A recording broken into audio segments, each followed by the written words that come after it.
Hello, beautiful people. How are you doing? December, man. It's been intense. It's been very intense, but it feels like an intensity that is beneath the surface. It's not so much externally, but really internally. There feels like there's a lot going on, and I definitely hit a wall. I don't remember which night it was, but I hit a wall, and I felt the feelings. I went a little bit into the story. I went a little bit into the like, how is this my life right now? And I'm not enjoying this very much. And I felt the vulnerability of it all. And I just stayed as I've learned to practice what I preach. and and then it finally, there was the exhale through it because I really do believe that the only way out is through. And through just means being with. And then I wrote something and I shared a very, it felt vulnerable. It felt tender to post something about, kind of how I felt about hitting this wall and the disbelief in where I am and just, yeah, the humanity in it all. And at the end, my PS was, please be tender with your words. If you leave a comment, I'm not looking for a guru. And I want to speak to this today because we are coming out of the time of the guru, of the teacher. And instead of teaching and preaching, I know I just used that word a moment ago, there are I was going to say three things that we fundamentally need. There's actually more, of course, but I want to speak to the three, four things that we fundamentally need instead of teaching and preaching and being the guru. We're moving into and shifting into a very different paradigm within ourselves and within a collective as a community. So I want to dive into these three, probably four or five things today. So let's see. Let's dive in.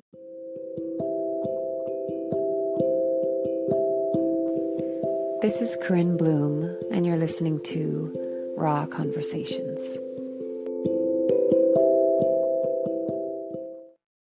All right, so diving straight into it. There's something that we're accustomed to want to help people by kind of giving them something that we think they need, right? And the guru or the teacher has told, has taught, has preached, has whatever you want to call it. But if you look to a very, very simple example, children don't learn by being told and taught. We think that that's how they learn, but they don't. They learn through their own experience. And really, actually, the container that's needed in order for them to have their own experience and to learn through their own experience is they need to feel safe. So, what are the things that make us feel safe? We feel safe when someone is present with us without judgment. We feel safe when within that presence, someone, whether they say it or they embody it or they show it, they emanate it, when we feel heard, seen, and understood, we feel that. We feel that exhalation. We feel safe. And when we feel seen, heard, and understood, and there's no judgment, and instead there's love and there's compassion and there's empathy, that is the true safety. And that's what we're needing now. We're not needing to teach one another. We need to feel like we can belong to one another again. And what I mean by belonging is that we care, that we're here in that kind of sense of the ideal family, right? If I just say we're here like a family, people will go, oh God, man, my family's got a lot of drama. I'm not so sure about that. But what I mean is the true sense of the word family, which is connectivity.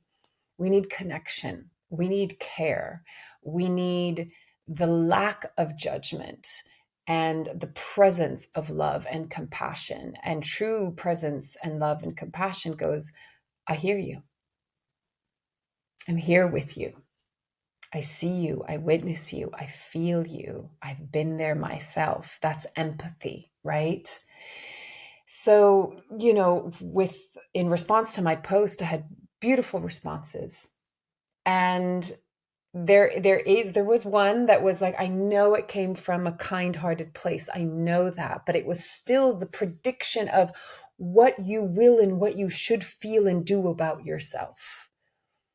And that's not what was needed. And I don't believe that's what any of us need. We don't need someone to come in. Even if it's like prophetic, or if it's, well intentioned and it's a beautiful kind of saying, what we need is humanity. The comments that touched me the most were the ones that either spoke to or emanated that feeling of, I feel you. I see you. God, yeah, I'm experiencing the same challenges, or I've been through those same challenges. And I see your humanity, and I feel it, and I get it. And you're not alone. You're not alone.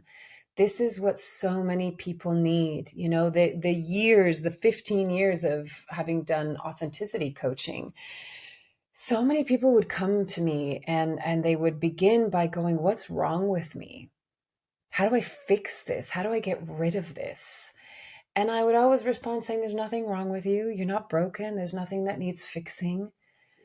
And you're not the only one going through this. Not to take away from their story and their experience and their challenges and their pain and their suffering, but to let them know you are not the only one on this planet, because so many people think, why am I flawed? What's wrong with me? I must be the only one, because we haven't learned to be in circle, to share, to communicate, to connect through our humanity. There's this bullshit. How are you? Fine. Great. Oh, everything's good.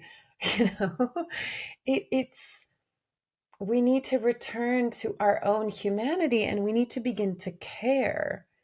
And the thing is that, of course, begins with us, right? Because if we don't have the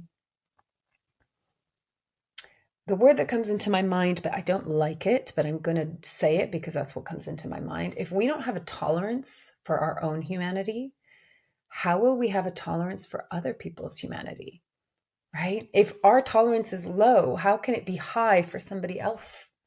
So if we want more kindness and understanding and compassion and patience with others, like, of course we know it's nothing new. We have to begin with ourselves. And normally we are our worst critic. We're the hardest on ourselves. And so all of this begins with kindness. And kindness isn't, I'm going to preach to you some, like, what is, my friend says this term that I love. It's like spiritual salad, right? Spiritual salading. We don't need that. We don't need, like, bits of, I see it as like garnishing. We don't need the spiritual salading anymore. We don't need the new age, just jargon. We don't need it. Like, yes, sometimes it can be beautifully poetic and it can sound really nice, but really what lands with us and what means the most is when we can say and hear, I feel you, I see you, I hear you, I witness you, I understand you. From my perspective, as best as I can, I get it. And there's nothing more connecting than empathy. And I want to, this comes through very, very strongly right now. By empathy, I don't mean colluding with the story or the negativity or the victimization. That's not what I mean at all. And I want to be very, very clear about that. And what reminds me of that is a friend of mine sent me a short clip of Ram Dass talking about how this person that he knew was telling him this story of just like drama in the family, right? Drama with this. And, I don't know if it was the kid or the cousin or something had done something that was, naughty or rebellious or whatever. And there was this whole after effect of it. And he was just saying, she told him this story. And at the end, he goes, I hear you. And so what she does is she goes in to repeating the same story again. And at the end of it, he goes, I hear you. And finally, after that pause, because what he said is normally what you go, oh dear you, oh poor you, oh this, the colluding into the story, into the all of it, the identities and the beliefs and the defenses and the victimizations and all of the archetypes that can come up in the story, right? Normally we're used to hearing that response, oh poor you, oh goodness, how are you? It's coming from a good place, but it's colluding with the story. And then that creates more of the story, right? And by just simply saying, I hear you, after the second round, when he said, I hear you again, it gave her a pause. And in that pause, he said that she reflected, obviously, something, a memory came up. And how she responded was, yeah, you know what? When I was young, I was also like a rebellious one. Something to, I'm not using the right words, but it was something to that effect. And so then there's that point of connection. If she recognized, oh, she was also like her daughter, right? That's what we need more of. But we sometimes get into this moral, and it does come into a place of judgment, whether it's coming from a good place or a judgmental place. It does come into the form of critique. And when we do that, we're staying on the surface. We're not going into the humanity of that person's experience, and we're not going into our own humanity. So there is this, how would I describe it? What we're being invited to into right now, and what we've been invited into for the last 5-6 years, this cycle. And now we're really coming to the peak of it, because we're coming to this end of the 9 year, which is the year of completion, which is the year of the snake and the shedding and the letting go. We're really coming face to face with our own truth and with our own bullshit.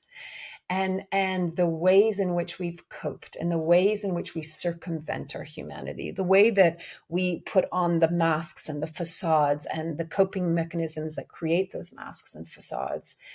And instead of getting by, which is what coping is, like getting by with the illusion of I'm fine, everything's great, and even staying on the surface of our feelings, because sometimes when we collude with a challenging or quote unquote negative emotion, I don't believe in positive negative emotions, but I'm going to use that because it's terminology that's often used. We actually stay on the surface because we can get in like that kind of I don't know why the word kvetching mode. Like we can moan and we can complain and we can wallow. Wallow to me is like staying in the shallow waters. And we can stay there for a long time thinking that we're feeling our emotions because we're wallowing in our despair and our victimization, in the suffering, rather than the deep sea diver is what moves the water. The wallowing is the shallow water that gets murky. It gets like, that's where the bacteria starts to form because it's shallow and it's murky and there's a movement. You go deep and you move through the water, and the water then has movement within it. That's the analogy for go deep into your feelings, go deep into your emotions. And the only way to do that is you've got to get into the vulnerability of them.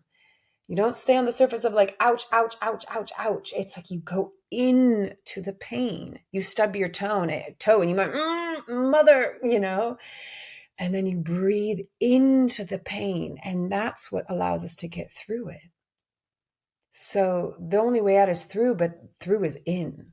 And through is in and staying in for as long as it takes to feel it, breathe through with and through it. And then there's the natural releasing of it. Our body is so intelligent, not just our physical body, our emotional body, our cellular body, our etheric body. We're incredibly designed, but we're not using our technology our inner technology, our natural organic technology to its greatest capacity and ability, because we've learned to distract, we've learned to numb, we've learned to redirect. We're not taught or invited into, I should say, rather than taught. We're not invited into staying with our feelings. And it kind of reminds me of how this always used to bother me with how we're told to parent, which is the distracting method, right? Oh, your parent is going to leave over here, so we're going to create this distraction so you don't know what's going on and you're not going to be upset about it, and then they can leave out the door. And I have a memory of this that is so visceral that probably what happened was my mom, well, not probably, what happened was my mom dropped me off with these new babysitters. And she probably knew that it was going to be very hard for me to say goodbye because I already had abandonment stuff because of my father. And I remember like I was a very aware child. And so I could often, I remember being left in the car when my father was around and being like, why I shouldn't be left in the car by myself. Like, I'm a child, he's the adult. Why is he leaving me here? Or once he put me in a sun booth bed, like, home at home sunbathing bed. And I remember being in there and terrified with the bulbs on, being like, where is my dad? Where's my father? He's meant to be the responsible one. Like, where is he? So children are very, very aware. And I remember having that consciousness. So my mom had dropped me off with these new babysitters. And all of a sudden, one of the women, she's kind of freaking out. She's going, and she's looking in her trousers. She's like, there's a bug in my trousers. There's a bug in my trousers. And she's like trying to brush off her trousers and shake them. And I remember going, this is very strange. Like, okay, this is very dramatic. And I could sense in that moment, even though, of course, my attention was focused on that. I must have been like 3 years old, something like this. Even though my focus was on that, I could sense that my mom left. And then I remember there was a window. And I remember it was a gray, rainy day. And I just knew that she was down on the street. And I think I kind of almost looked and I just knew that she was there. And here's the thing. This is where consciousness is so important, because we think as parents, children, I know this seems like a tangent, but I'm going to get to the point. Children, we think that children, or at least back in the day, used to believe that children, they don't have that consciousness. They're not aware of things. But this is the biggest deceit, because it wasn't honest, because it was a distraction. What I felt was, in a way, like lied to. Like, oh, you tricked me. You tricked me into being distracted so that you could leave. And what that does on an internal level is you're not tending to my feelings. You're not tending to my humanity. You're distracting me from my humanity, right? And I get it, it's like she had to go to work, whatever. I get it. So, with the way that I chose to parent and choose to parent my child is I'm always going to sit and I'm going to communicate with her, and I'm going to be as honest as I possibly damn can, which is all, I will be honest is what I mean to say. To be authentic, to take responsibility, to tune in and check in. How are you? How do you feel? This is what's going on for me. If something's going on for me, communication, authenticity, transparency creates connection, creates safety, creates trust. So if we're taught from a young age of like, distract yourself from your real feelings, and people are going to distract you from your real feelings because there's no space for it, or that's too difficult or too challenging, or it takes too much time, or whatever the story is, we learn to do that within ourselves. We learn to ignore our feelings, or we learn to stay on the surface. And then, of course, we have a culture and a society that's like, distraction here, distraction there. Look over here. Look at this bright light. Flick over here. Flick left. Flick up and down. Everything is outward and overstimulating.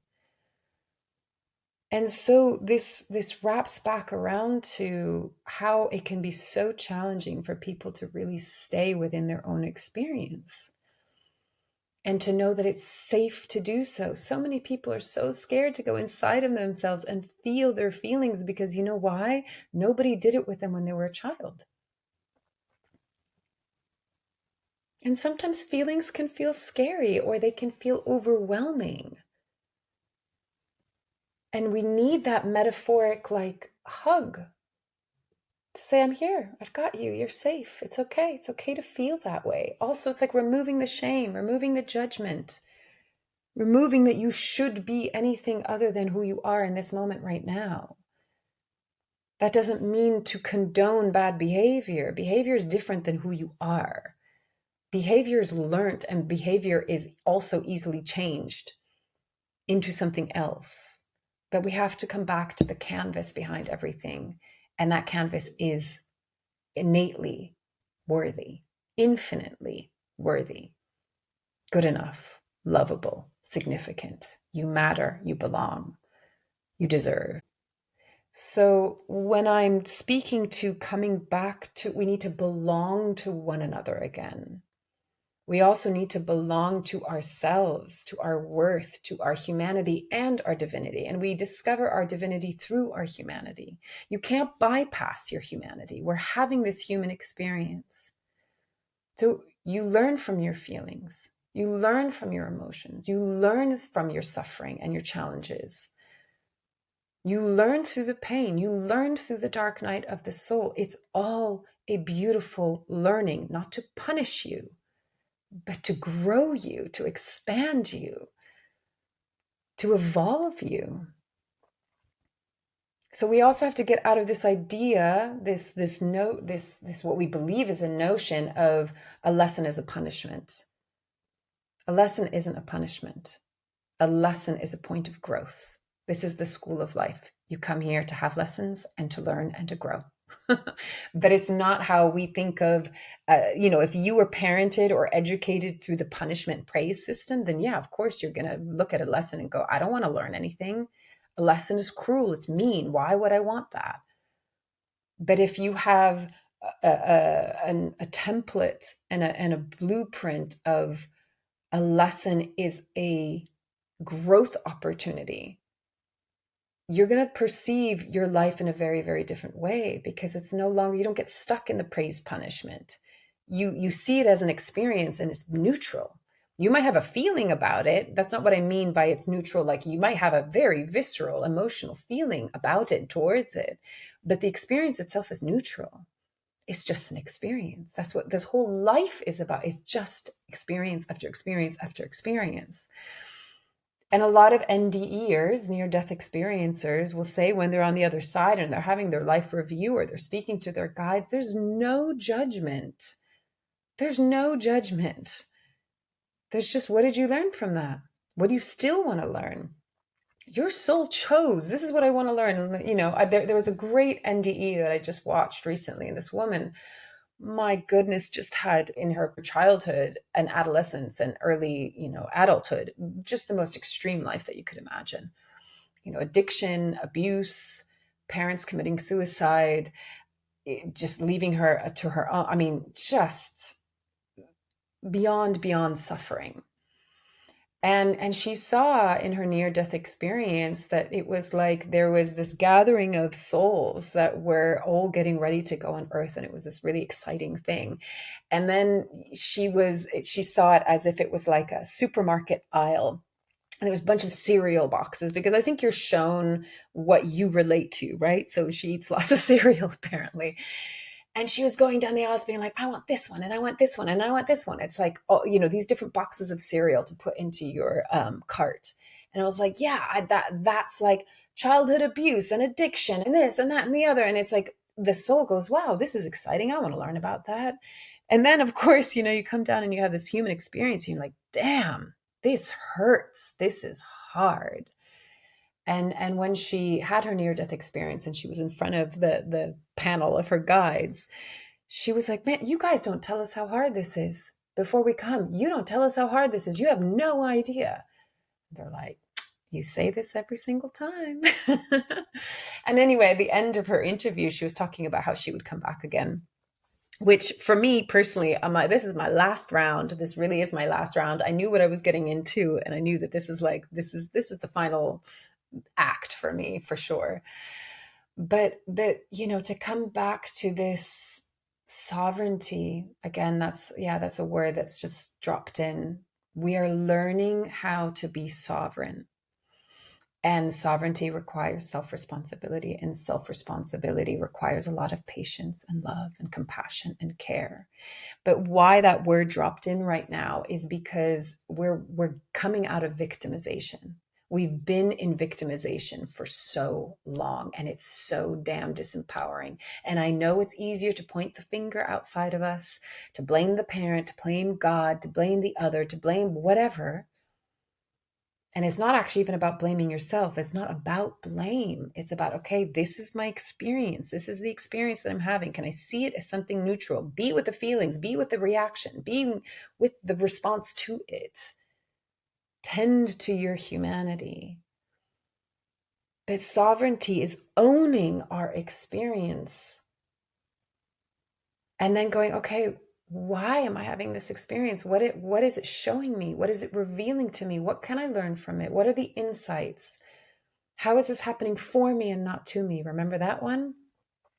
And as I say all of this, I'm in the circle. I'm in the lion's den with you. I'm in the arena with you.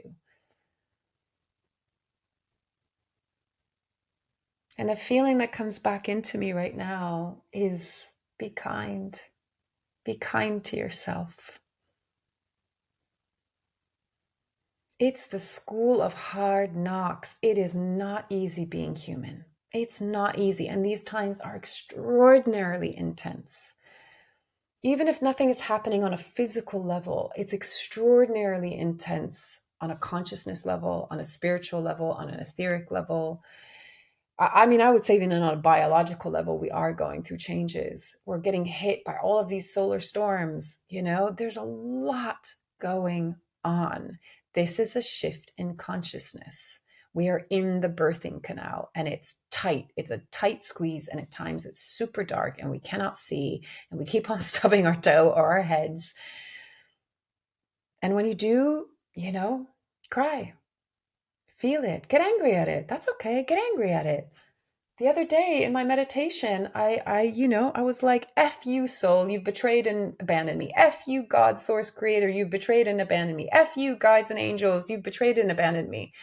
I know that that's not really true, but I had to say it. And by saying it, it was like, okay, that feels good. I let that one go.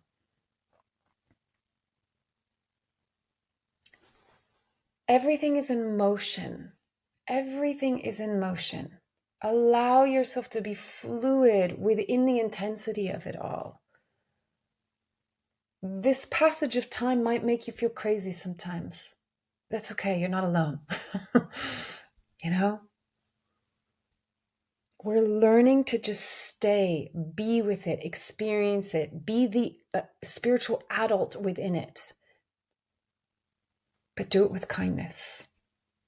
Do it with tenderness. Do it with love. And don't preach to yourself. You should be better. You should do this. You should become this. This is more spiritual. This is more enlightened. Fuck all of that. Be human and loving with yourself. I see you. I hear you. I feel you. I understand you. None of the new age jargon bullshit. Just heart. Human heart. And in that human heart, that is the portal and passageway and connection and channel to your soul self and to divinity itself. And that's what we need a lot more of. We need connection to self and connection to others and connection to all that is. That's what's going to change all of this. And that is part of this shift in consciousness and the evolution of consciousness. So, the invitation. How can you be more human with yourself? All the messiness of it. And see it and witness it and love it and feel it and hear it and understand it as best as you can from a human experience. Don't be a guru. Don't be a teacher. Be a fellow human first to yourself. Then you'll naturally be able to do that with others. And then recognize that when someone does that with you, how thank you, like what balm for the soul that is. Beautiful words are beautiful words, but nothing beats feeling, compassion, empathy, solidarity, not collusion. Empathy. I hear you. I see you. I feel you. I understand you. I love you. I'm going to leave it at that. As always, take it or leave it as feels right for you, and loving you from afar. Thanks for being here with me.